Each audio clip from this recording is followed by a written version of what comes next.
In some cases, boring as fuck. In other cases, it's a breakdown of one of the best paintings I've ever done. They are super telling because they're a little bit unconscious. They do grow organically for the most part. I start off with ideas, kind of the shape of a room or the shape of the layout. In this case, it was a totally different painting to start with. Originally, I wanted to do two large latex women kind of licking each other while they were wearing the latex. So that's where the woman in the black, the main figure with the huge white milky tits, are exposed. This was originally an entire different painting, and when it was coming to life, I'm like, oh my god, this has to be like where everything spawns from this.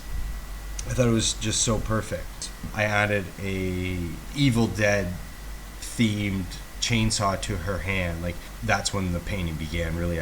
After I painted the woman, I added the skulls, the two main skulls to the left of her. They're facing each other. They're in love. They have eyeballs. Those skulls. Underneath, the shark with Sailor Moon. I was really into a number of paintings around that time that had this crossover of kind of obese, fat white people with cartoon heads. After Sailor Moon came the family underneath the chainsaw. The family was like the clown. I wanted to do like a realistic samurai, and so I found that image, and then as I was painting him, I actually thought he was going to be a samurai, then the clown formed. So that's kind of like the whole element of the painting. Like, the woman never planned on having the chainsaw. The samurai never planned on being a clown samurai. At this point, I started to add the rooms, and the rooms, I'll give it a little explanation, coming from the waiting room concept. Life is like a waiting room. Like, we all are waiting to die, and how we spend that time waiting to die varies from one person to the next. And some people play guitar, and some people wait in fear, some people lose their minds, all while waiting to die. That was the waiting room concept. It spawned into your memories or lives because then it got more creative and more chaotic, bringing in other dimensions. That's why you have these different rooms within. Like, so the woman's holding a room, that room would kind of be a different memory altogether, but I'm throwing it into obviously the picture. Down below, the whole scene is essentially the pattern floor. The pattern black and white floor is a memory that's reoccurring throughout all the paintings for the most part. And then there's the smoke. Everything's like kind of jumbled in the smoke. You do have I do reoccurring brick walls. There's something about brick walls. I think my school growing up had that red brick wall. Now I'm going to pull you up to the top left and move across that way, because this actually, I think, was the last portion of the painting. Actually, was I never finish anything. Is at the very top left, beside the Super Mario bombs. That's a new character on the left of that. The black silhouette, wearing a red tie. That's kind of a bit of a Thai thing. Actually, that imagery is from Thailand. They have these black characters with big red lips. A personal evolution on that character that I've seen over and over again here, living here. The pills also were a last edition. The clouds have always been throughout the paintings. The clouds will, they carry things, essentially. They can cover up pieces of the painting I don't like. They tie in with the smoke. The curtains are also like, that's like another kind of a blip of a memory. Almost theater curtains, like it's a show. Like, my memories and my thoughts are a show, and I'm trying to present them in that manner. The balloons, again, you're well familiar with my balloons. Symbols of my ideas and symbols of my memories, and they kind of coincide with the butterflies. Sometimes I paint them foolishly or quickly or aggressively or with no real effort, because they're just to pretty up the painting. Sometimes I'll go on a tear where there's a lot of dark imagery or a lot of dark concepts, and the butterflies are always there to kind of balance them out. So they're typically always reoccurring because I can get in these dark spots. And the butterflies, often I have some close friends that say their loved ones who have passed come back as butterflies. So I took like the purest form, in a way super cliche, but in another way rather special. And I thought those butterflies I can insert into the painting to calm it down, to bring a balance to my own brain. And the butterflies also, it's funny because they typically are there to steal things, perhaps memories that are darker. They're there to steal the memories that are a little harder to bear or deal with. They're there to take them away or steal them, which is fascinating. Funny enough, that's what the hooks do as well. You always see fishing hooks and shit like that, trying to pull things out of the image or hooking onto them and taking them away. There's angels. I grew up with a painting in my house that had these angels that were rather comical because they were so like gaudy and peculiar because they're naked children with wings, and they fall underneath angels. And so I thought that having them be toilet angels was a rather amusing concept for me. Flowers are the same thing as butterflies. They're totally there just to illuminate the painting and to make the painting more bearable, make it more bearable for me. Again, they're often painted loosely, rapidly, with no reference, sometimes with reference. They're there to like almost balance me out while I'm doing it. I mentioned the balloons before. The balloons are thoughts, and that's why there's so many of them. They're also growing organically. So as you can imagine from the first paintings that you have, they're just simply balloons for color balance. Like I add different colors, right? But the balloons now are mutating quite a bit. They're taking on life forms and their own characters. Underneath the toilet angels are the skulls that are in love. I thought that came together. I was really happy with that. I'm happy that they kind of the skulls mirror each other. I'm happy with that detail that premise that they're just skulls in love. The neon lighting is a new thing I was trying to experiment with. I'm really happy with it, especially the red around the latex dominatrix. I'm really happy with that neon. It's more of I see a lot of neon lights here living in Bangkok. The Ace of Spades is a bit of an army character. The balloons are also tied in with the pills. The pills were, I mentioned, a last minute addition. They add color, they add character, they add pills are a part of our lives for reasons that we don't need to go into. It started with the rainbow. So it goes from a rainbow to the balloons, to the pills, to the pinwheels, to the sprinkles on the donuts, to the butterfly wings, the TV with the screen that's like the no signal screen with all the different colors. Those are all like I try to figure out like the beach ball. The beach ball, all those are standard like symbolic things with multiple colors as the rainbow. The new addition to this painting were the comic book characters, kind of as if the balloons were popping and powing. And going back to the left, you have the Cheshire Cat, that guy from Alice in Wonderland. At that point, this was one of the last figures. I wanted to go beside the gangster rapper with the mighty gold chain that's almost a bit slave-like. Another tie-in with all the colors are those flags, those kind of birthday flags that hang from the ceiling that you would have at like a child's birthday party. Obviously that would tie in with my memories, subconscious level, but also tie in with the fact of having something that has all colors just standard. You have the Picasso on the left. My strawberry characters are back, and I'm really happy with them in this. They took over the painting. They're the ones that they seem like they're very aggravated and angry. I love how this one's parachuting in, like they just keep growing. And you also have the Polaroids throughout my painting series.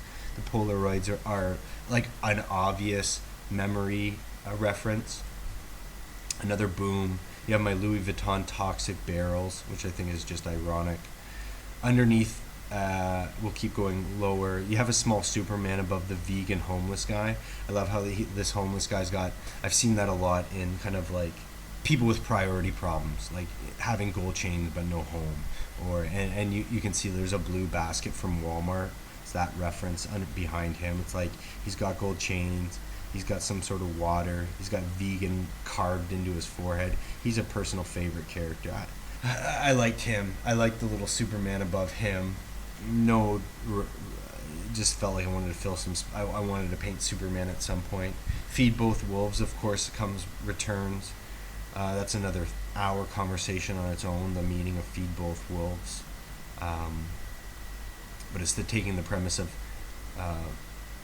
being a human being and needing both the good and the bad, the yin and the yang, the light and the dark, and going forward as far as to feeding them both versus just feeding the one that is love versus fear, or the one that is hate, but feeding both of them. And then what would happen? I can explain more if you want. Scrooge McDuck, just kind of like, just contemporary. I think it's kind of like just I see a lot of people painting shit like that, so I just throw him in there, almost like fuck you. That's more of a fuck your art concept. I don't know. Like, I could just paint Scrooge McDuck paintings.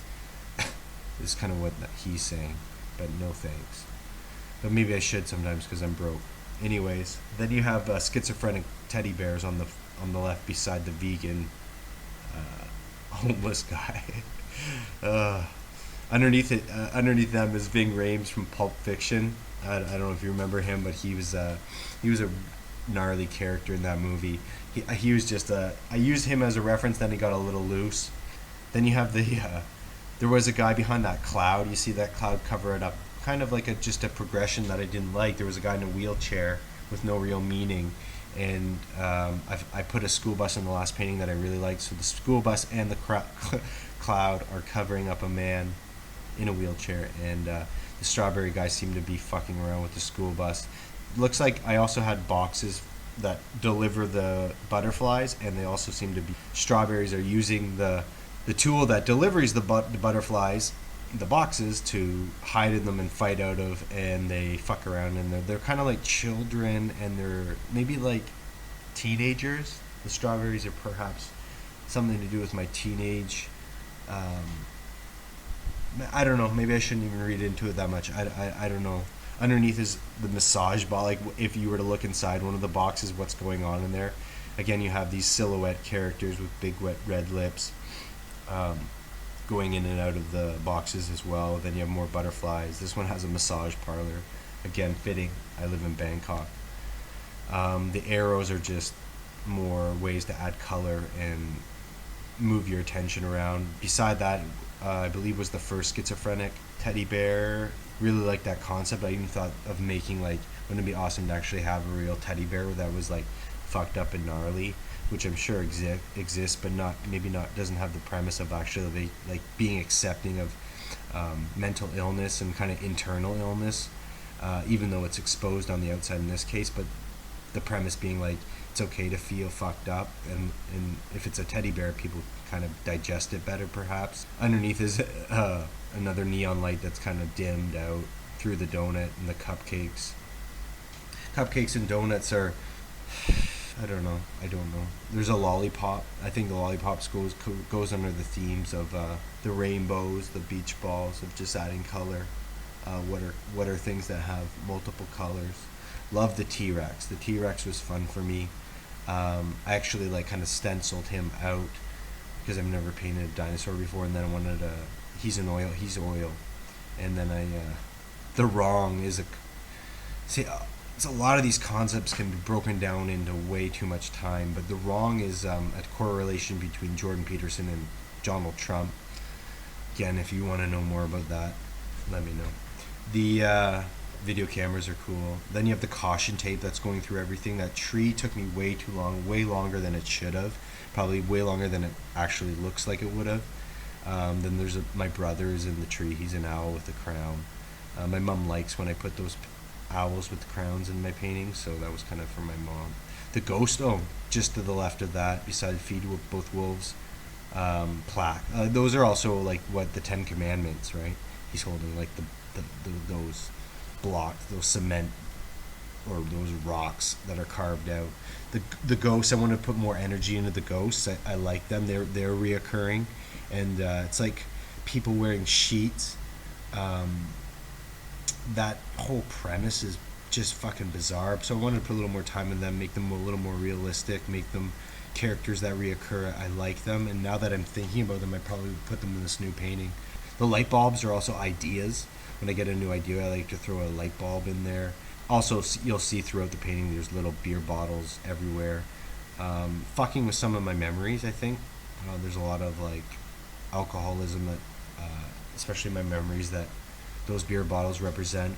They're more looked at comically now, for the most part, but they do seem to be throughout my pieces, as you would know. Yeah, again, you'll see the balloons, as I mentioned. This one has a ball gag. I think it was the first one that I added, like a ball gag. Again, themed with the dominatrix above. Again, to the left, the bulbs you'll see throughout the paintings.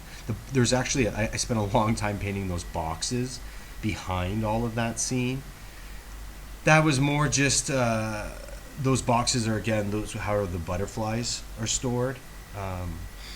It's almost like you could read into that quite a bit, that the beauty is boxed away and they're stacked upon each other, and when you need them, you open them up.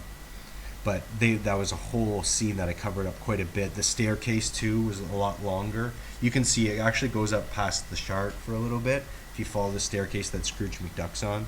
Like that boom came out really clean. We continue. My name, if you, maybe you haven't seen it yet, but my name isn't stuck in a flag in that donut pile. The strawberries, I'm probably glancing over them too quickly, but I think they steal the show in this painting. The concept more than anything. This time they're getting cut in half. They're fighting it, and you're not even really sure. They're kind of fighting with everything and everyone. It does seem like it's the left versus the right. Like literally in the painting, like the left side seems to be battling the right. You can see that there's a red carpet that separates that. The robots seem to be taking on the challenge with the strawberries, which again, the concept I'm just in love with. I wanted to add flames, like that cartoon Super Mario flames throughout. The ladders seem to help to get the characters around. You'll see ladders spread around because it's like a transition. I added one Smurf holding a dildo. He's kind of my centerpiece, along with the explosion, the nuclear explosion that's behind the curtain. Ivy, cartoony cement doorway. Behind the doorway, the curtains are exposed or open and drawn back, and you'll see the nuclear explosion. Hence one of my alternative titles being the Great Battle. I love how that robot's like sweeping, like he's a robot, and he probably has all these different things he possibly could be doing, but he's got a broom. Concept I'm fond of. Oscar's been is kind of like a cliche way to have like memories, but I did, of course, everyone watched Sesame Street, so he's there. I know that artist cause, so he's a bit of like a crossover, like Scrooge McDuck. Like, okay, if I just paint Sesame Street characters with crosses in their eyes, well, I'll sell 1 million of those, which again I probably should if I just want to make money. What's he got on his? He's got King of the Losers is what's written on his garbage can, like a door hanging open and close sign. The garbage bags I want to do like plastic, semi-realism garbage bags, throwing through like again like garbage memories that are not even like exposed. And then I thought, like, I hate Star Wars, to be honest, so I added the character Darth Vader. But I like how he's just mixed in. That's on the far right. He's mixed in with all the rest of the garbage bags. I put the Interstate Vape logo for your company. Just want to show some respect. But I also circle things in red that I think are errors in the painting. You'll see some other paintings I've done some circling and check marks and arrows, and like where I think there's an error, as if I was a teacher. So it's kind of the memory of like, oh, this is wrong. And so I circle it because it's wrong. That's that memory. I love how this robot's moving around the donuts as like a barricade. Add some skulls and crosses and bones as we go lower. There's crayons. The crayons again are the same theory or same theme as the beach balls and things like that. There's a bird with I started doing, I think the last painting had some birds with party hats, like birthday party hats. Now I'm just kind of pointing out shit that you can obviously see. No meaning behind that. I don't know the meaning behind the fat, gluttonous, androgynous woman man with a crown, but she seems to be I kind of put her into battle. She seems to be the kind of like the antithesis to the T-Rex, I would think. Like kind of like the two leaders in that sense. That line, that red carpet line divides the scene for some reason. But I really think a lot of the battle does stay in the lower portion because as it goes up, the painting kind of spins off into more memories. But she's also kind of, as you see, she's kind of maybe queen of the garbage bags. I like all the garbage. She's also seems to be eating all the cupcakes and donuts. I wanted to paint an instrument that was playing some tunes, so it was a tuba. Maybe that tuba was done around, like, as I kept fixating on this fat obese woman who's also been pinned with a few arrows. Arrows are throughout because it's kind of like they're trying to kill the memories, I think. There's that rubber duck has a lot of meaning.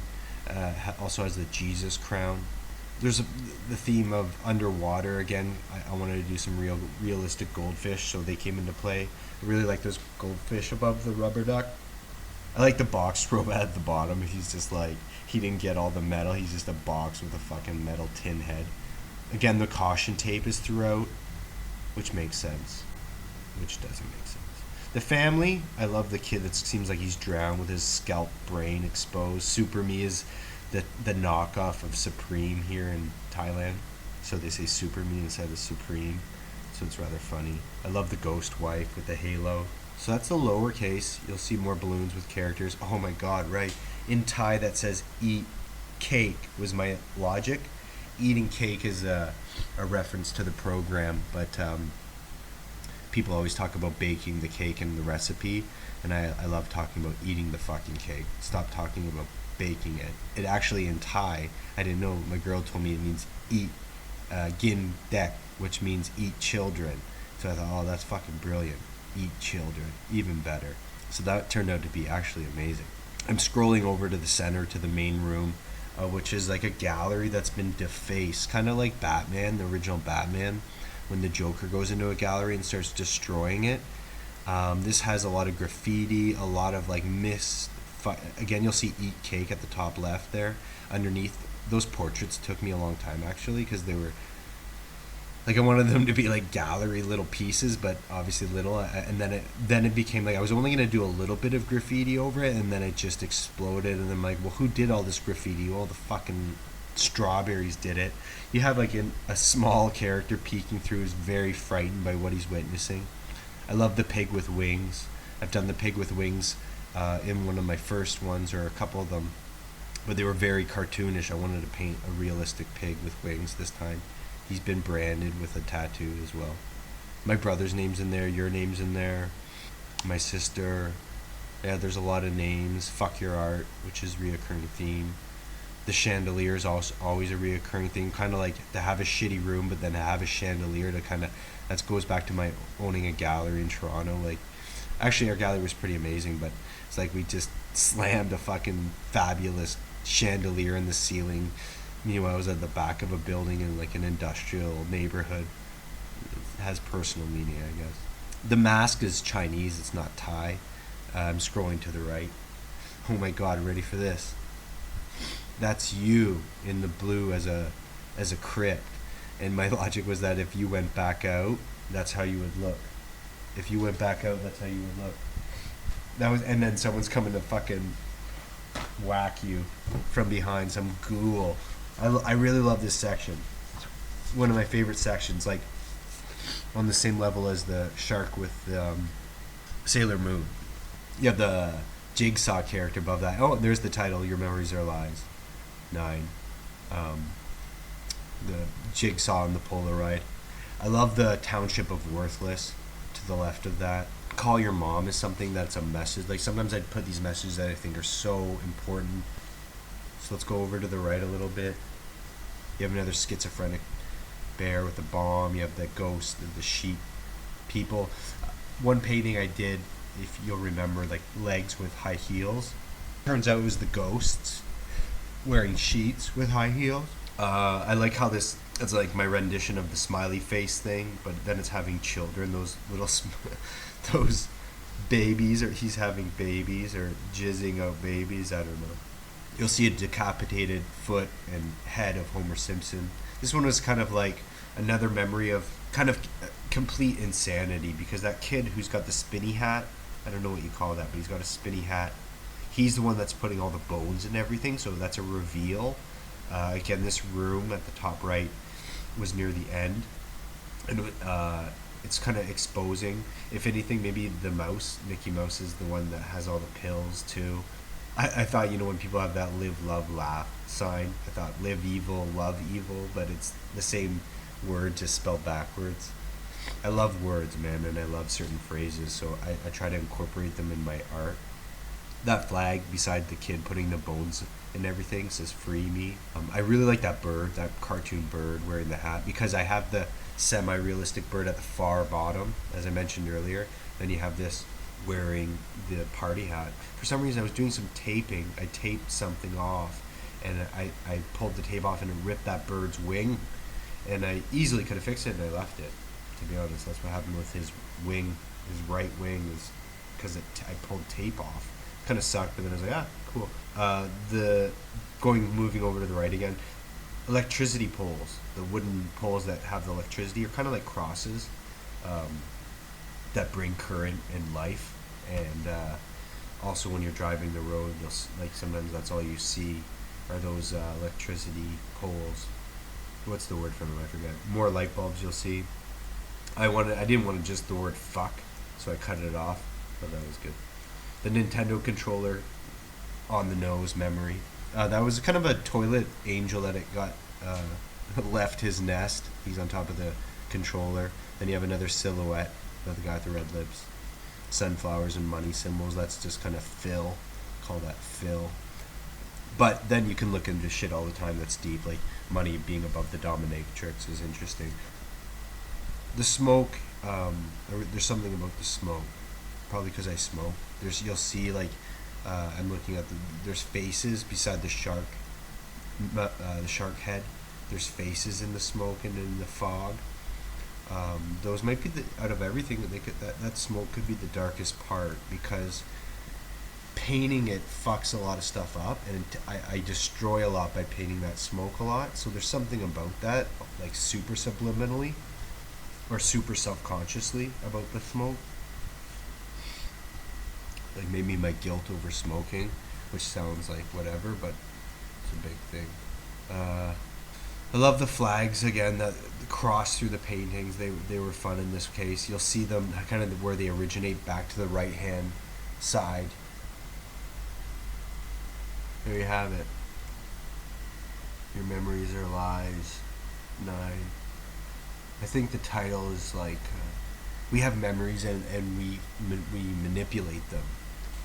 We do it consciously, subconsciously, and it's kind of on us. And if certain memories you can remember, they're really amazing. I think this kind of ties in with the ones that are not, and we change them either to be able to digest them or to manage ourselves or compartmentalize. That's another compartmentalizing, by putting life into these boxes in these rooms, so I'm able to manage it and manage my memories. Super insane, man. I crammed this one as much as I could. Sometimes I would look at the old paintings and see what I really loved, what I could bring back. So as I come to conclusion and close up this video, it's a lot of me just pointing out shit that you can obviously see for yourself, but almost like it can maybe get glossed over. And I've mentioned this probably countless times throughout the video. There's some super in-depth concepts that I just broke down basically by pointing the image out in the painting, because I didn't want to have a 4-hour video. I also wanted to say thanks, Travis, man, and I really appreciate the opportunity, and I'm happy also to make this video just for my own benefit, to source out, like kind of remember what the fuck was going on at the time and what the paintings mean, and I'm sure they'll grow and adapt as time goes on. So check out my website too for everyone else who's listening at tylertilley.com. Alright, peace.